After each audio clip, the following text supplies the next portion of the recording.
take-homes, there are all kinds of problems with that, and I just don't think they're very nice.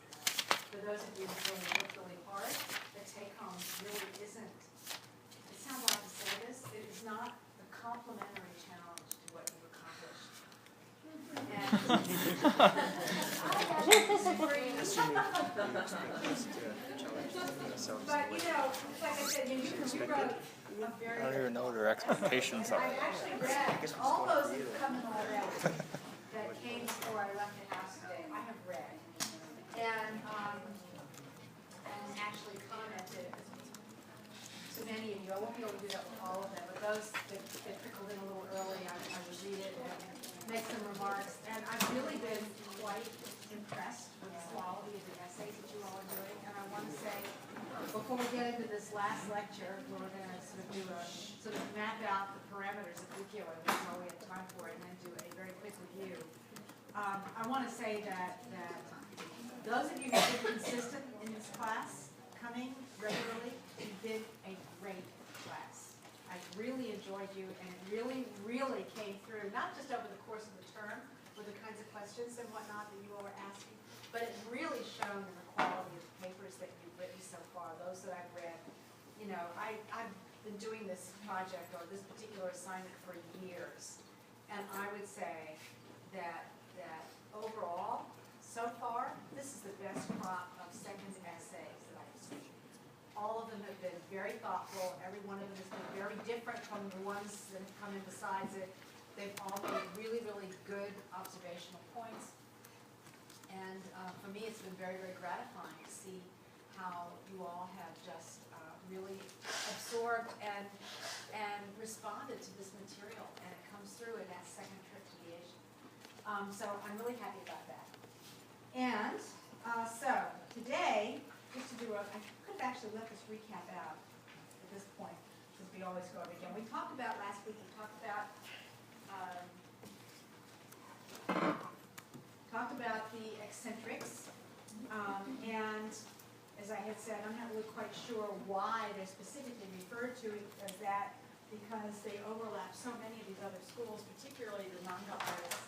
But they didn't, I guess, because perhaps they did not personally identify themselves as manga artists. This was something in the article that I did, so I finally scanned, but didn't actually discover I scanned it wrong, which is I didn't upload it for you. To talk about a bit about the manga bunjing persona in that culture, to try to explain it to you.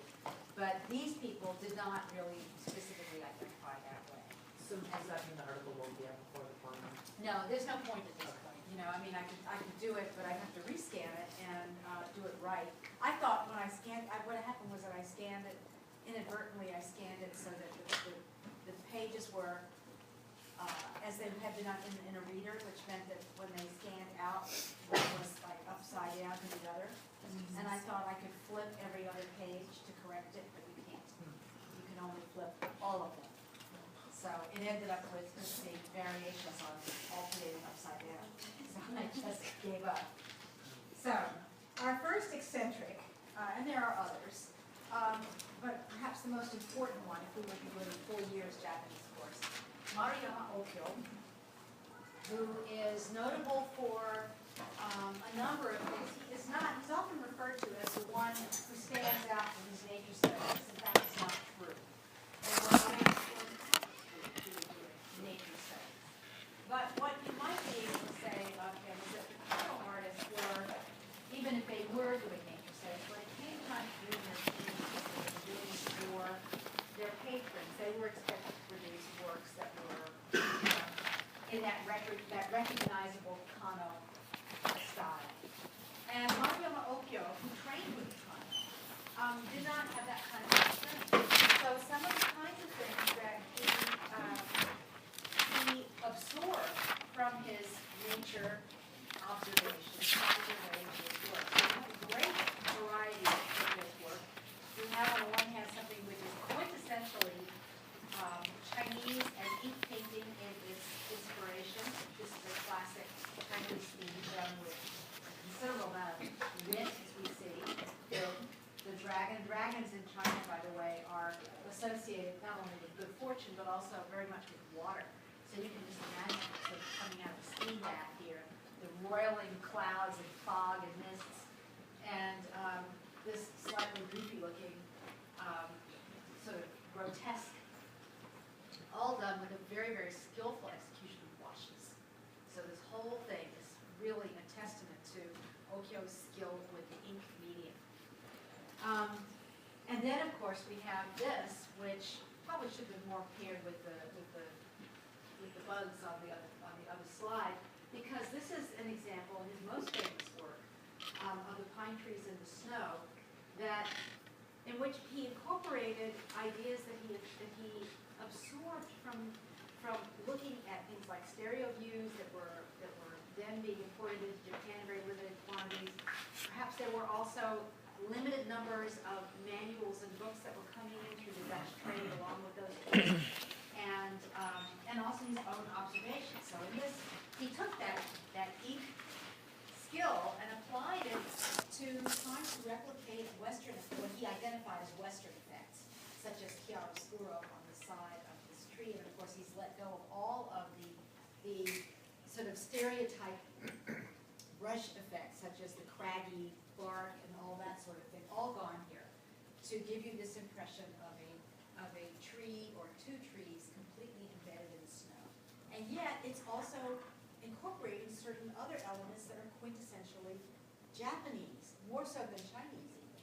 And specifically, that would be the very, very extreme cropping that you find here, and especially in this one, which looks very much as if you were looking at it straight on. And if you were looking at a tree straight on, you wouldn't see the foot of the tree, and you wouldn't see the top of the tree. And this is really, you're enmeshed, embedded in the atmosphere of that tree as it is cropped here. And also the incorporation of gold. And you could also argue even the pine motif, all drawn from traditions that are well established first in China and then adapted and transformed in Japan. And you could also argue that those are aspects that he may have absorbed from his common training. And to be very aware of the contrast between a painting like this and the quintessential Kano artist, which really is an exaggeration of all of those basic Chinese-inspired Song Dynasty grounded ink techniques and the Japanese admixture of intense color. Do you want us to know the difference between Northern Song and Southern Song? No, I want you to be able to recognize something as roughly song. And that was mainly, it's so important to understand the package of references, stylistic but also conceptual, that are part of that, which is why we had to introduce that. None of this really makes any sense, this kind of thing, if you don't understand what lies behind it. Also, I should point out here, as you know now, this is a painting that was originally of Hisuna and was originally in Oda Nobunaga's castle, and then it was mounted as the sole surviving remnant of his castle after it burned down. It was remounted as Yogi. So we don't really know what its entire height and depth might have been, but if you look right here, you can see that the branches don't line up. So that is a measure of, it was obviously damaged and reattached. So this is a much compromised work, nonetheless a very famous one. We also looked at Ito Japachu. And he is the most eccentric of all the eccentrics. We talked about why. But he also is someone who worked in a range of themes that emerged from Chinese literary tradition. And we find this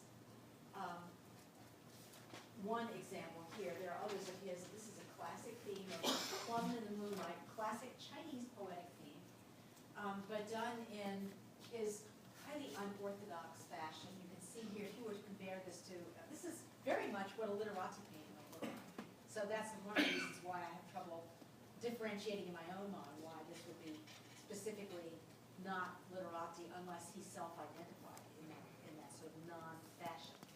And the other, of course, is this painting right here, which I forgot to show you the other day, I think, and we will return to it. I want you to look at it really hard and think about what kind of painting it might be. Vegetables. It is vegetables. But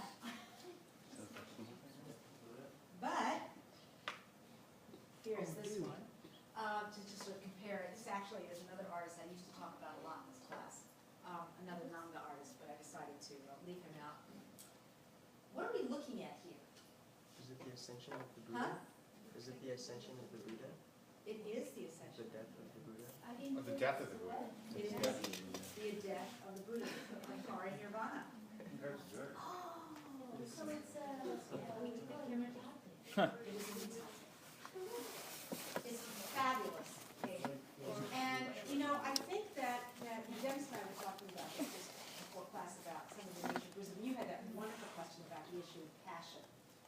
And she had asked about had been sort of flummoxed by a label of the Asian that used the term passion with respect to Buddhism. And I said to her that that's either a mistranslation or it's a sect issue that is not done in a very clarifying way. Because you don't have passion as we understand it if you are a Buddhist. as an enlightenment. Yes. Nonetheless, you can have humor and lightness. And this is actually thought, remember I told you that Jakuchu came from a family of greengrocers. This is unmistakably intended to be warm and funny. But it is also thought that it is an homage to his father upon his death, the greengrocer of the family. So he is thinking back on his father with affection and love. That is not what we think of as passion. That is warmth. It's not. This is also the expectation that his father has attained enlightenment. His father is going to attain has moved on to a state that he and everyone close to him, he would hope, would attain. What? Is that ink on paper? Yes, it's ink on paper. And if you notice, it's a mitate. You can tell it has all the basic characteristics of the mitate. The only thing that's different that I can see is that typically this is mom flying down from heaven. And typically the mom figure is on the right corner, and this has a beak flying down from the left. It's a beak. So, but everything else is as it should be. You have the stalks of corn here. And there's 6 of them, and you have to have 6 trees. That's the iconographic. Of course, the daikon here is facing in the same direction as the Buddha is. And then, of course, all of the various vegetables are taking the place of the assorted mourners. So it's a very, very clever painting. What? Do you think the assorted vegetables represented different things? I have no idea. I've never seen anything that would speculate that. It may not be that literal. I was wondering that too. Yeah, because like a turnip with the roots and stuff. Yeah, well, these are, oftentimes they're animals on the bottom here. The question was, why would the pumpkin, what animal would a pumpkin be? Well, I was looking for the one monk who was smiling and not crying. That's usually there, and I wondered if that was a pumpkin. Oh, I don't know. Not that you could really figure it out. What? Was there any significance to that particular vegetable taking the place of the Buddha? Is that, Well, the vegetable is the Buddha. He is the equivalent of the Buddha. but So- that particular vegetable, like, could it be Oh, any that kind of- particular vegetable? My only guess would be that it roughly suggests a man in the sense that it's got the split root, but, Okay, and but it's there the wasn't right, any it's long significance. and it's elongated, you know. If you put the pumpkin or a squash on this, we wouldn't have the same Yeah. effect. It's like, Yeah. it's a radish.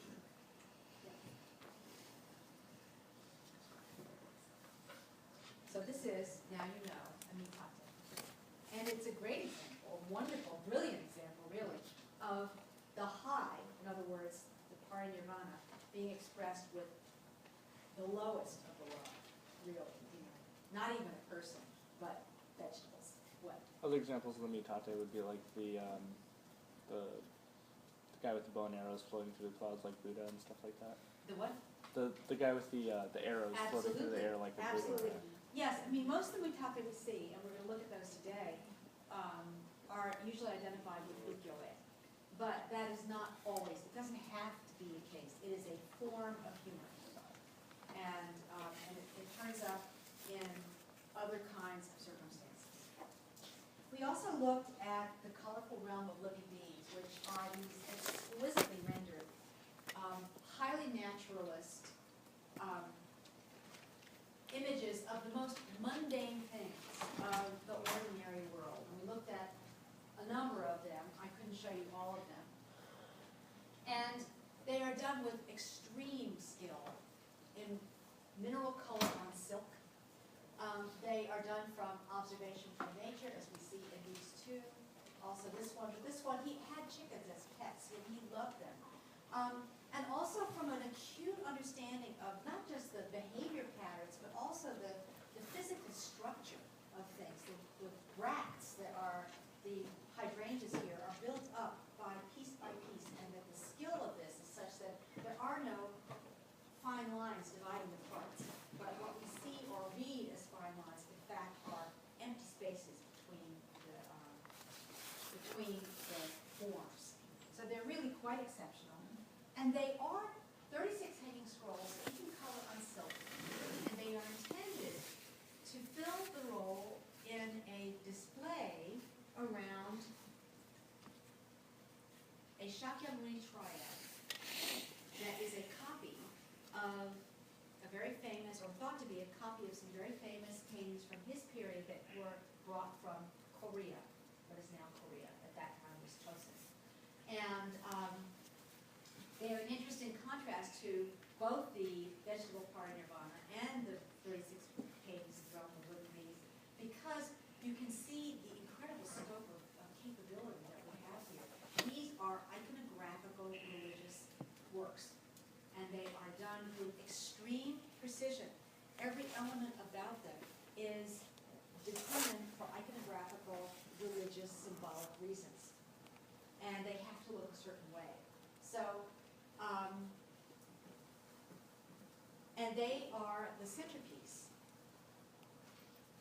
of this entire works. The one of these paintings is not a standalone work.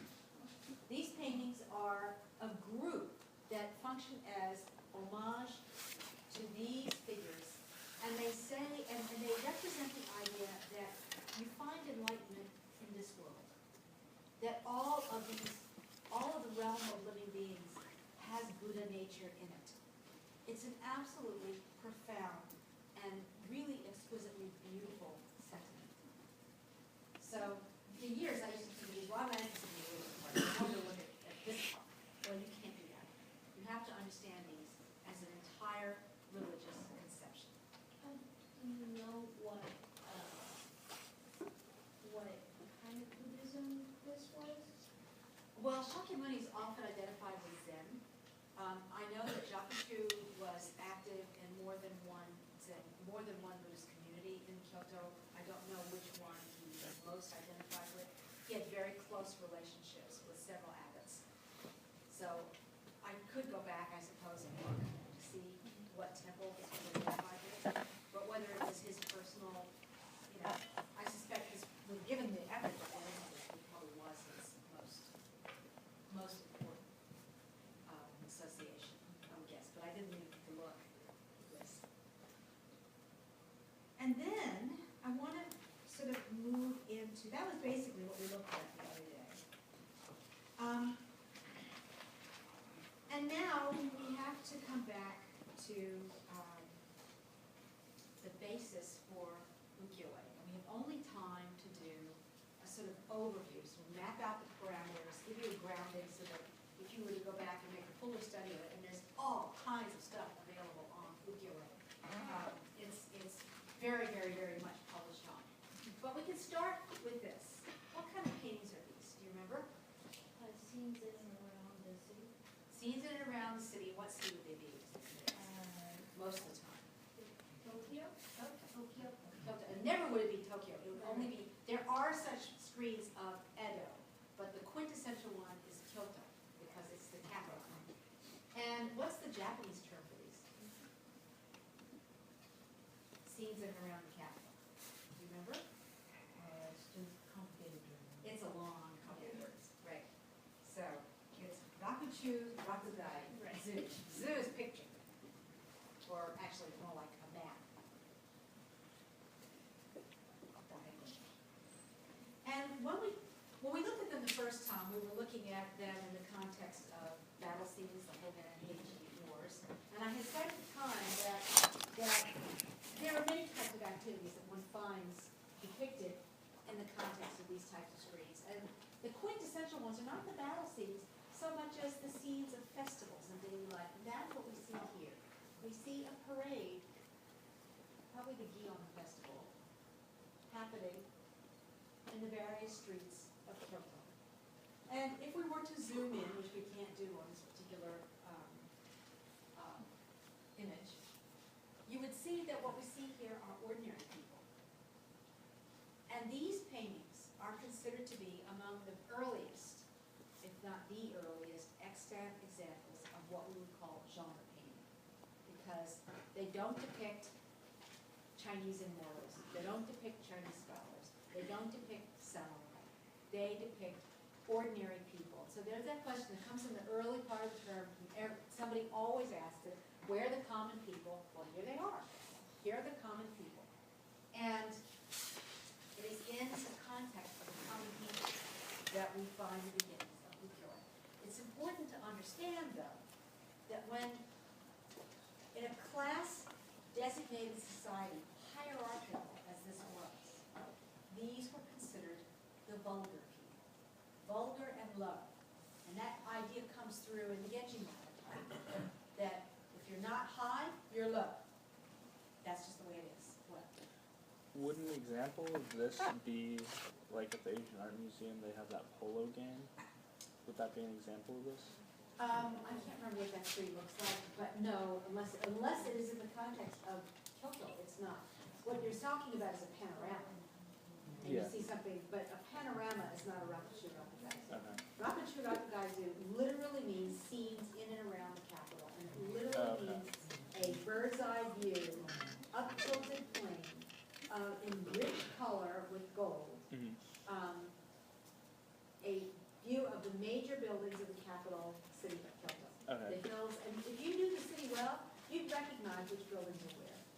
Okay, because the other one it has the same like color elements and stuff like Right. that. It just isn't of the You know, same. you see this right here, you know which castle this is. Yeah. You look over here, you know which pagoda this is. What area is this from? This one is probably Momoyama period. Oh, It so could the be, other one was too. they start in the Momoyama period, the earliest ones, but they also are done in the earlier period. I found this one on the internet, and I don't know what the actual date is on this. I was looking for one that would give me as good example as I could find. But it would be late Momoyama, early Edo period. Does ukiyo-e, does it have to be scenes from the city? Can it be either? That's a very good Because question. what he's describing, I saw it too, it fits this, the colors. the Ukiyo-e words. is very urban art. It is very good. It is very urban. Now, what happens over the course of time, by the mid-1850s, for a whole slew of reasons, you begin to see images that are landscape and include country scenes.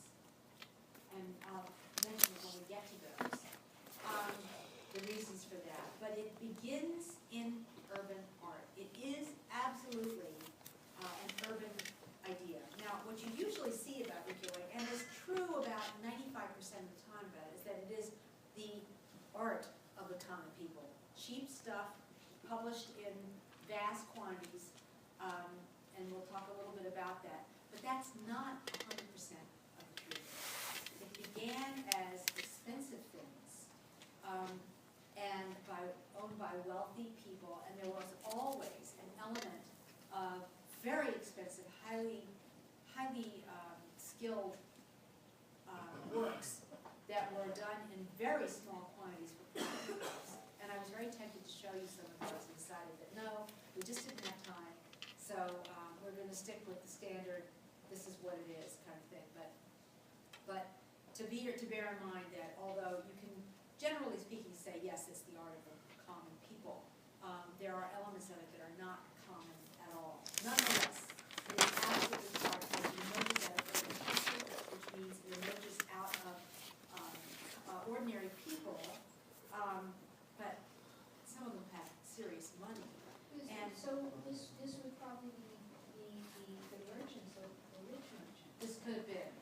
you know, the thing about Byobu is that we lose their context, so we don't really know. Certainly, this is not something that would have been in a formal environment such as an environment that counted, if you know what I mean, in the context of a diamond.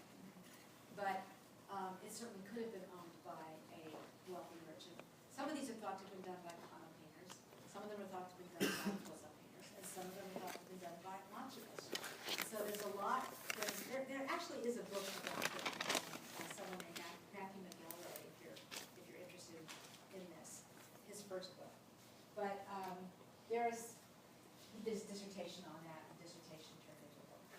So, but, well, Sorry, I might have missed it, but is Rakurai, the name of these things, or is it the style? it's a like, type of screen. Okay, which It is like the means, modern. it literally means rakuchu, scenes inside, rakugai, scenes outside. Gai is outside, chu is inside, so Of the raku city. is the city. So, so that's what these mean, and that's why the question is whether a polo match can show, no, it has to be city, it has to be a city scene of a certain type. And it's not even any city scene, it's specifically Kyoto or later on Edo. But ukiyo-e is more. And these are not ukiyo-e, they are genre.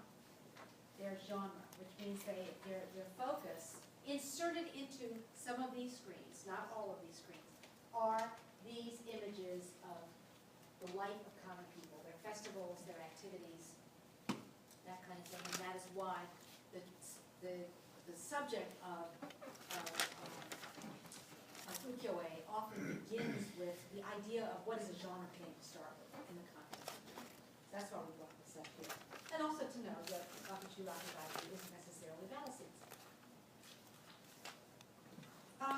So these panoramas, at some point in the early Edo period, in a period of time when the social stratification had not become really as restrictive as it became, when you had a group of wealthy merchants who were able to take advantage of the relative freedom, it is thought that these panoramic views gave way at some point to close-ups, the kinds of things that people were interested in. Now, I don't know the specifics of this particular painting in terms of what it really looks like. I've never actually seen it. But this is a very famous early genre work that is considered one of the very first ukiyo-e. Ukiyo-e are usually prints, but they don't have to be. Ukiyo-e refers to the subject, not the material. And this is yuna, or bathhouse girls. And you can pretty much tell what kind of girls they are. And their descendants are very active in bathhouses and massage parlors today. And so you can tell this is very, very clear. These are girls who, this kind of heavy sensuality that you see in them, very body aware. They're done with work for the day, or maybe they're going to work, and they are as much on advertisement as they are for sex as they are for the pleasures of massage and bath. And so this is considered one of the early examples of ukiyo-e, because ukiyo-e refers to, as we mentioned before, it's a term that originates in Japanese Buddhism about the floating world. And in the Buddhist context of the Heian period, this floating world is basically that the world is not real. The world is just an illusion. And this being the Mono Owari kind of Heian culture, that's a sad thing. But fast forward now 1,000 years into the early 17th century, and you have a change of what it means to be ukiyo. Ukiyo becomes a reference to the ephemerality of pleasures that can be bought. And these young ladies are highly purchasable. So that's what this is. And E means picture. So these are pictures of the transient pleasures that can be bought. But it means images of the floating world, right? The world that's floating in this instance has come to change. Right. The meaning of the term evolved over time. So the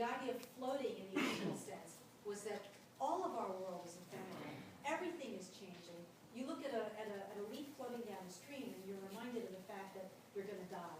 Oh my God, that's so awful. See?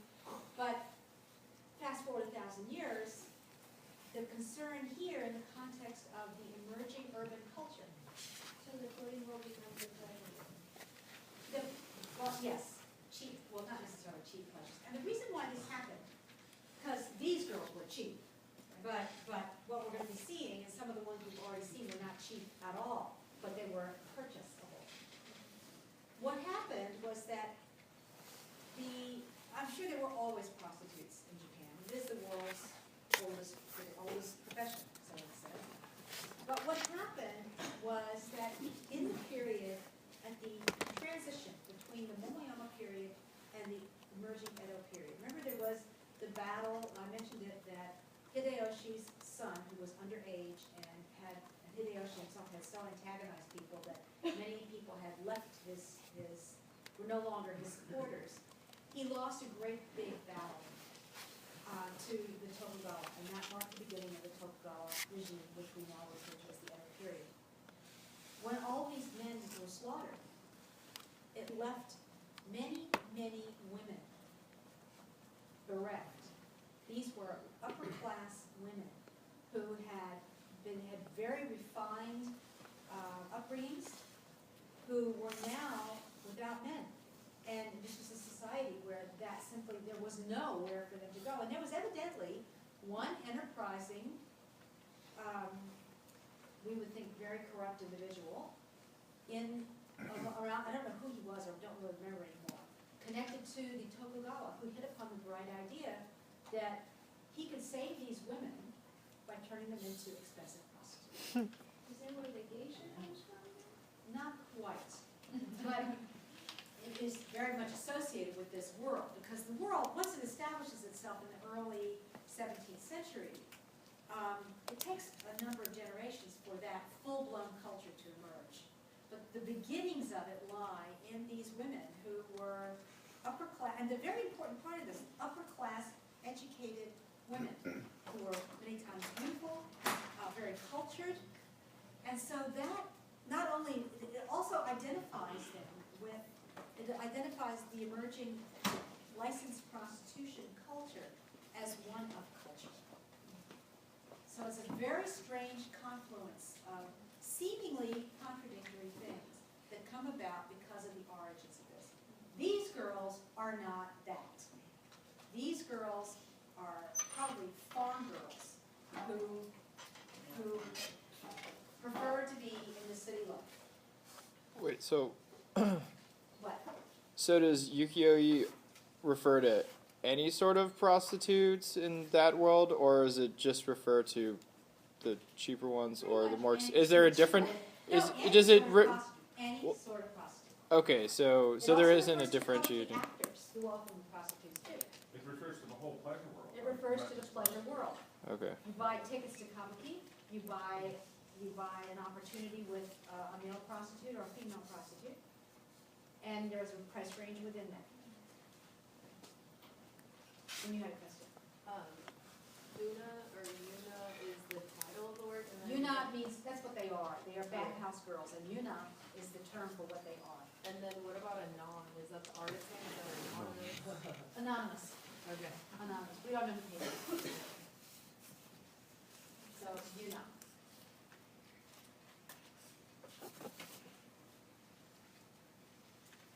So this is the beginning of the play. And as I said, we do have what we have seen in the 1850s. We're going to see whole progress. These, of course, stand out for the fact that it's painted. And but the quintessential play is a woodblock print. And so what I wanted to just quickly is show you roughly. This is a very famous print. What basically shows up on most prints. So there's some variations on this. Up here, you can't see it because it didn't come through, is a little round linear seal that is a censor seal. As I have said many times, the Edo period in particular was a police state. It was a very, very much a straitjacket society. And ukiyo-e were subject to extreme censorship.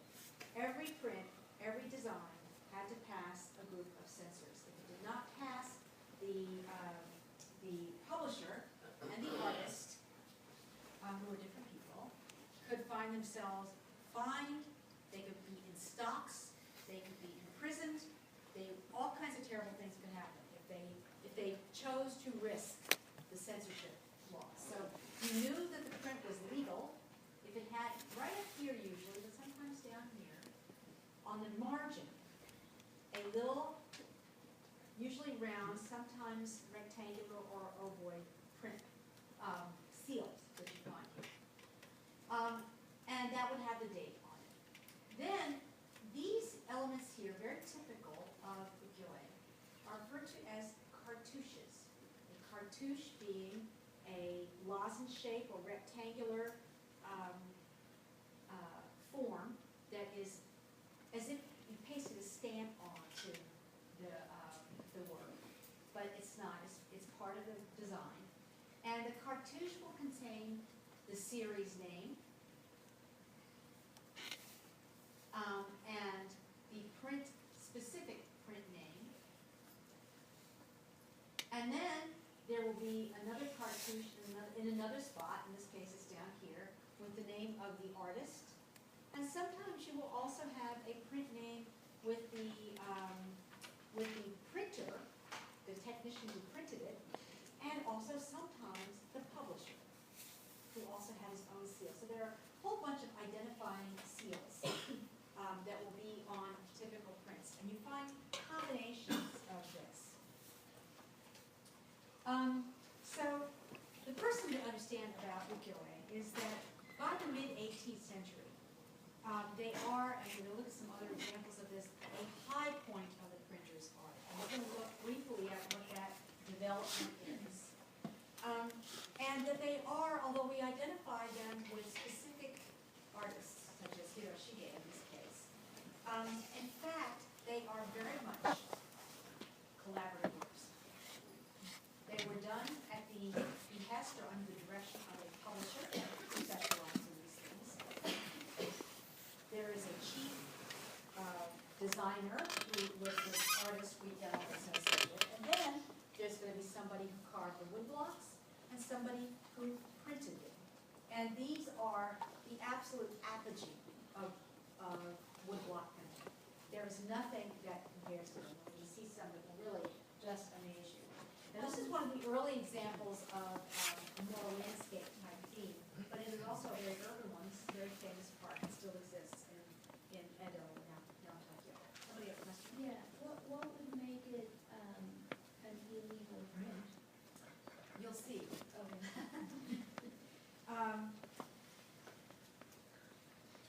So first we want to look very briefly at the progression of style and technique. These prints emerge in the early 17th century, right around the beginning of the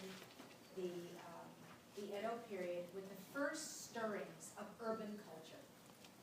And the earliest ones are single block prints in black and white. And shortly after that, those single blocks are hand-colored in a very, very limited number of pigments, because they don't color very much. And that's what we find here. This is a single block, and it is hand-colored with ochre and orange. And this is referred to as tane, referring to these colors. Hand-colored single block. And they're quite distinctive. They have a very bold kind of linear quality to them. Very, very graphic. They're not delicate at all. So their hand color means they would print the black and then they would color it by hand? I don't really know the exact process. And that's what it looks like. It does look like that's the case here. With the hand color, like coloring in with watercolor. Right, because if it's a single print, it's just one. Right. Right, it's just one pass through. But they could also paint right directly on the block too. Yeah. It was just linear block. Right. I guess you're right, yes, because there's a black line next to it. Then, in the 1760s or so, this progression progressed to the point where they began doing multiple blocks, each with a different color system. And by the, that begins around the 1750s, and very quickly, certainly by the 1770s, the full form of the woodblock print had emerged, and it is referred to as nishikie or brocade print. Brocade, not because brocades are being printed as they can be, as we see here, but brocade in the sense of multiple blocks, multiple colors, and visual richness. And this is an example that you have already seen. This is a theme you know of a nishikie. And can you remember who this is? Who said that? Oh, no, Komachi. Right, and it's a mitate, because she's depicted here as, frankly, a prostitute. And you can tell that she is a courtesan because the sash is tied in front.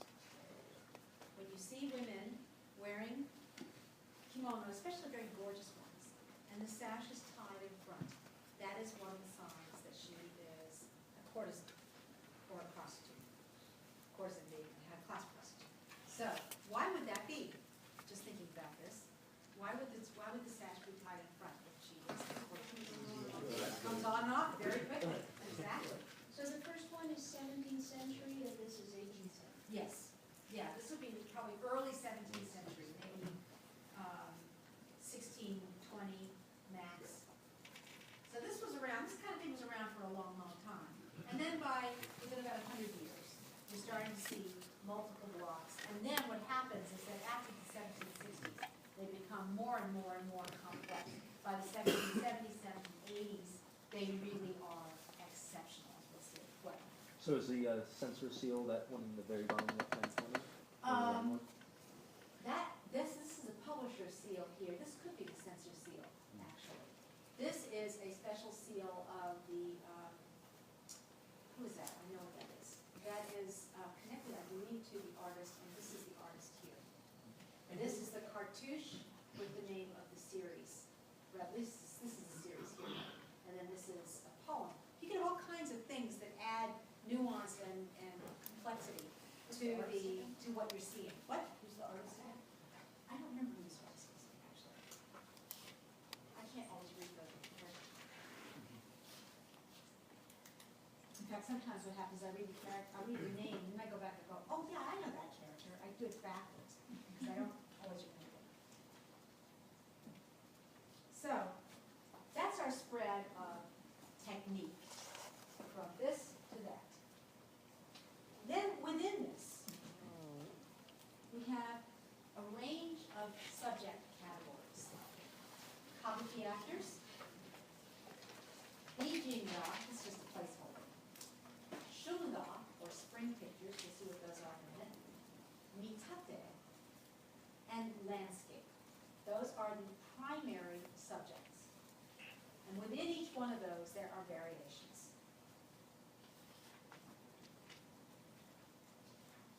This is an example, actually, by a very distinctive artist, very easy to recognize. But if you notice, this one also has more colors than the one just previous to it, than the nishikie, but than the tane, but far fewer colors than the nishikie. And the reason is because, aside from the skill set having to develop, the technology had begun to advance, and there were more colors available to work with.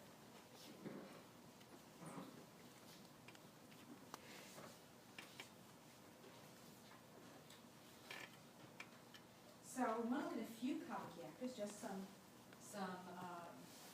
variations on this theme. We're going to return to this one and this one. But you can tell kabuki actors in various ways. One of the big ways for seeing we look for the mon, M-O-N, the crest or family crest of the actor. And the one you find that daimyo families have, samurai families have.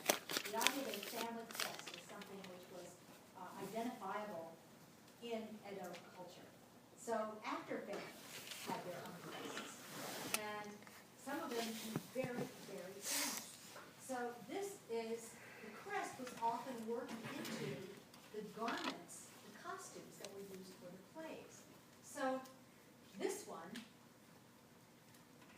one is a very famous actor. I'm not going to give you his name, but he's easy to find him out. But what we also see here is he's in a characteristic pose for his play. I have mentioned this before. The plays are highly choreographed. Every single move, every single facial expression was planned in advance and rehearsed a million times and was instantly recognizable to the fans. What? You're gonna say that it's makeup also?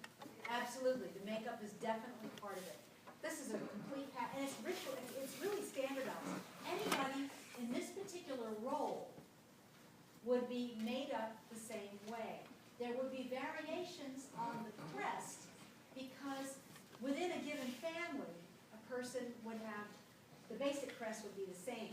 And then within that, there'd be little variations that would indicate which one this particular person was. This one, if you just make it out, actually has two actors. What we're seeing here is one of those choreographed moments, a pitched battle taking place in some story here. There's one actor crest right there, and here's the other one right here. And if you could just make it out, this nested box is exactly the same as this one right here. Now this is a much earlier print. It is a tande. This is not going to be the same person as here. However, he will have used the same name. One inherits the name. And at different points in one's career, you would have a different name.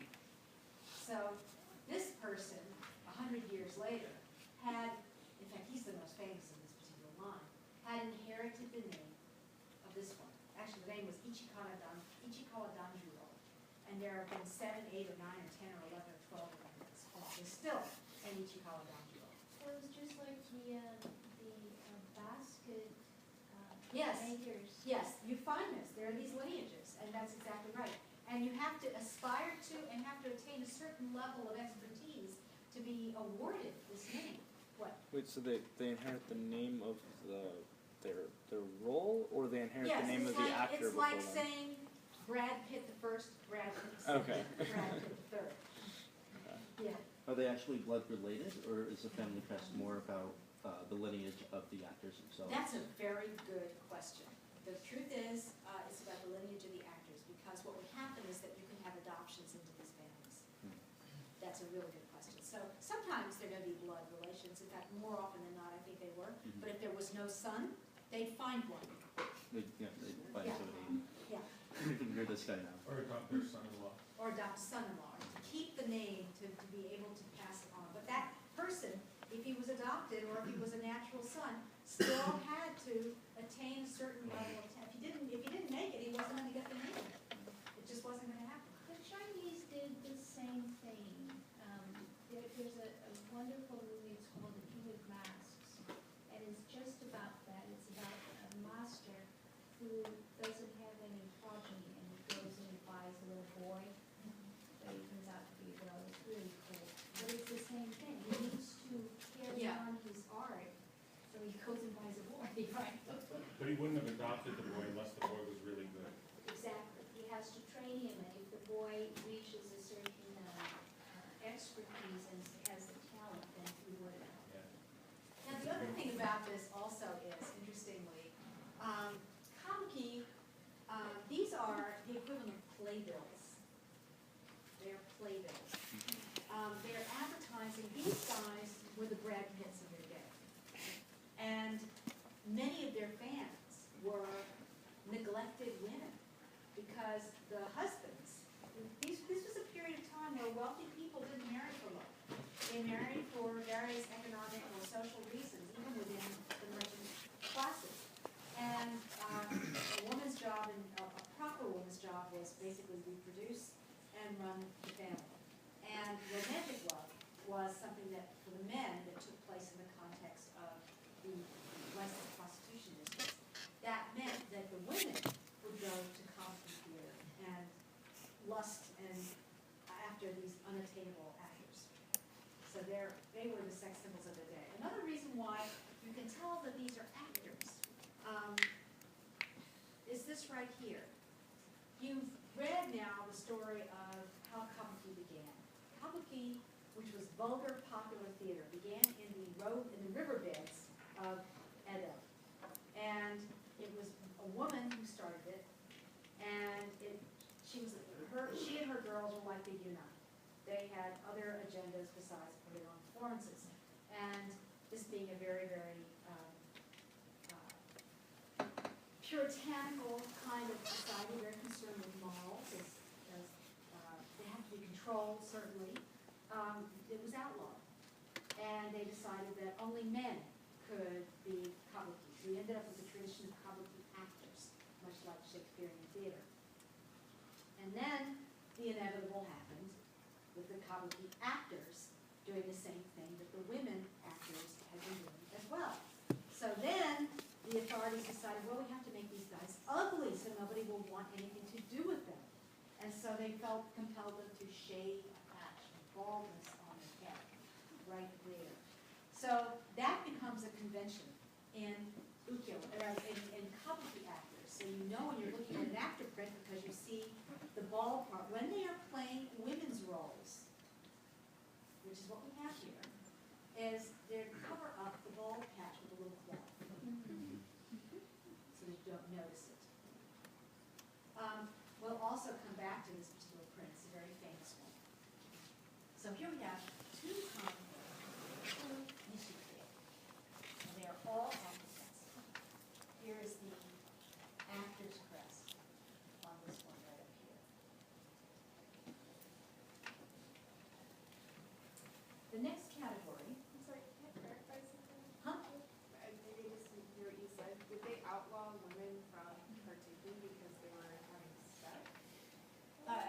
Outlaw them to, Why were they outlawed from the community? because they were prostitutes. Oh, They were unregulated prostitutes. I think that's really the issue. Because we know there was Yoshiwara already. There was also licensed prostitution. But these were unregulated, so we say freelancers. And the authorities didn't like it. What? Did they keep the money that they made? Like, they were their own pimps in a sense? Yeah, I think that was exactly the point. They wanted, I mean, if you were gonna have prostitution, it was gonna be regulated, damn it. And tax. And taxed, damn it. You know, you can't do it any other way. So these women were outlawed, and so by outlawing kabuki or outlawing women or banning women from performing in kabuki, they were taking away the opportunity for them to, at least in those contexts, because of course they found other ways, but in that particular context, and then it becomes the convention of male actors. Then we have actual pictures of actual women, and two of these you have seen before. They are called bijinga, or literally, pictures of beautiful women. Ga is another way of pronouncing picture. Bijin is beautiful woman. So this image that you're very familiar with is a bijinga. That's the category of image that this particular one would fall into. As is this one that you also see of Omomo Komachi. So both these Komachi references are Omomo Komachi references, but the type of ukiyo-e that they are bijinga. And in fact, this one even says so, right there, bijin.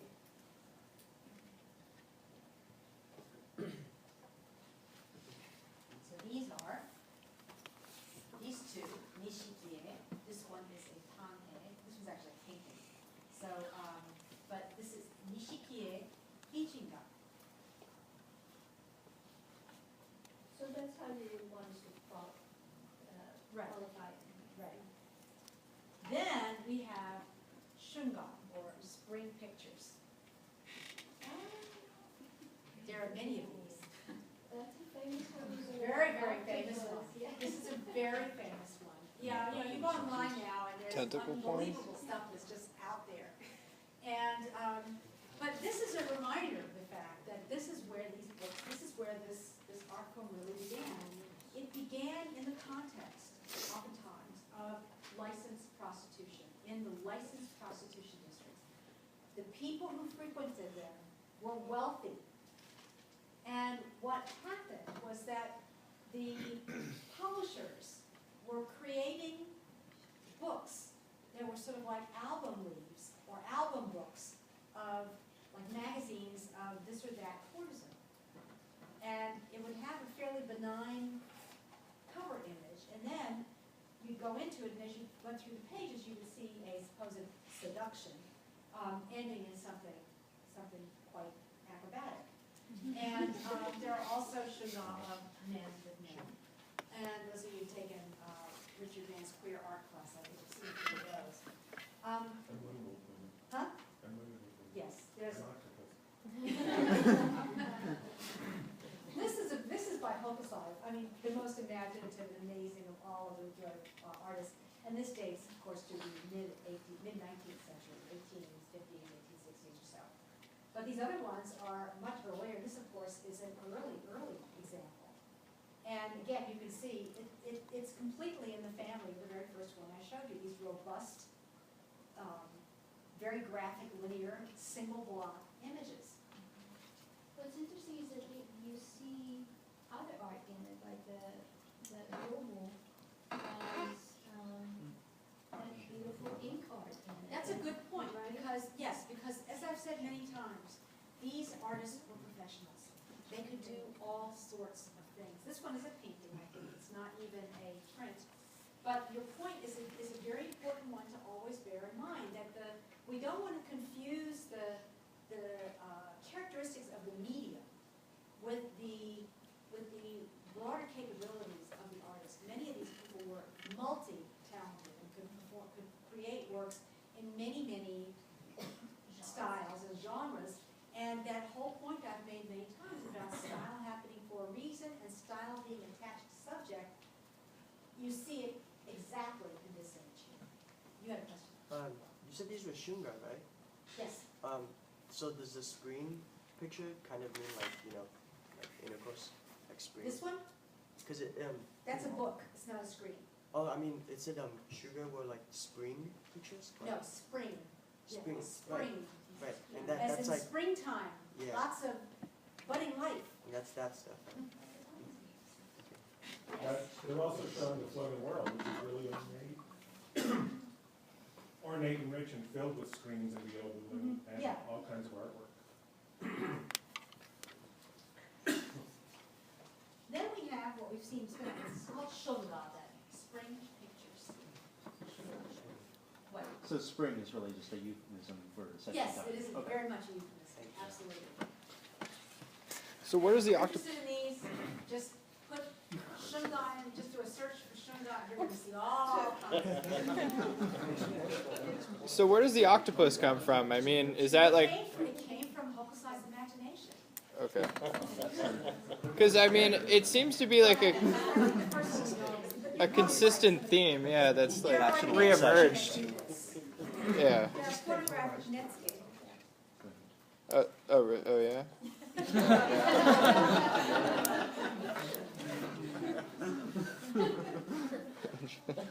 Okay.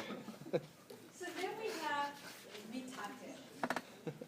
And we've emphasized this one, but there are many others to consider. We have the mitate here of Ariwara no Narihira and Ono no Komachi. I spent a fair amount of time on. And remember, and mitate, as I said earlier today, mitate is not solely a function of ukiyo-e. But the thing is, it lends itself to that because ukiyo-e, by definition, is concerned with the life of the low.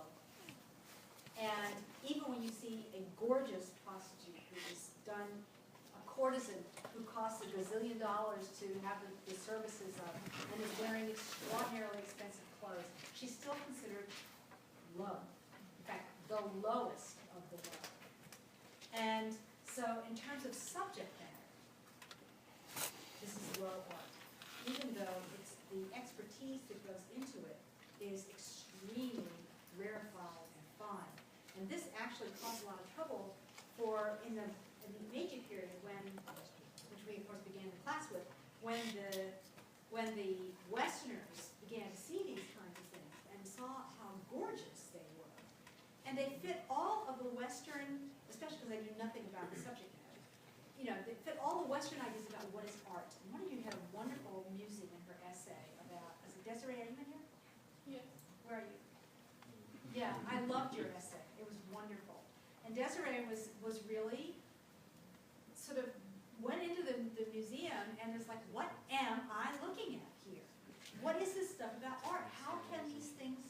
know, all the criteria that we give to art, you can see it all here. And yet, this is not art. This is exactly the core of that dilemma. Because these things, according to the Western definition of the term, which one person I read when I was doing my dissertation said, I love this. He was an American or a British person talking about the whole dilemma about what is art, what goes in the exhibitions as art at the World's Fairs. And they said, well, you know, even with us, none of this makes any sense. And that's actually the truth, you know, that we get stuck in this idea. And that really was brought to the surface with these kinds of things, because in the Japanese social aesthetic construct, this was close to trash. It was made in the thousands. They got used up. Poor people bought them. They got thrown out. The subject matter could not have been lower. And Westerners are looking at this and thinking, well, it's two-dimensional. It's got something beautiful on it. The techniques are just completely overwhelmingly incredible. All the things that they were looking for, this had as art. And right there, you had this incredible disconnect between the two. Somebody get it. Are you saying that all ukiyo-e is low art, or just the ones depicting prostitutes? All ukiyo-e Oh, okay. is considered low art in the classic traditional sense of the term. Today, we don't call it that, but in its day, that's what it was. What? So ukiyo-e did start to overlap when you said the concept of art was started to get introduced in Japan, and did it then start to rise up in terms of It took a while for ukiyo-e. In fact, people say that there are far more ukiyo-e prints available in the West than there are in Japan. Because Japanese had placed no value on them whatsoever. And they found such a ready market in the West that early importers of Japanese, what we call art, they just vacuumed it out of the country, and it came pouring these silly out. Westerners think that this is great. Yeah, So we can just get rid of it. And actually, yes. What? So who bought these, this art, or this work? In Japan? Yeah. Ordinary people, this was cheap stuff. Now, as I said in the beginning, there are some examples that I chose not to show you. I would say 5% or less, that were very expensive, that are actually the antithesis of this, not in their subject matter, but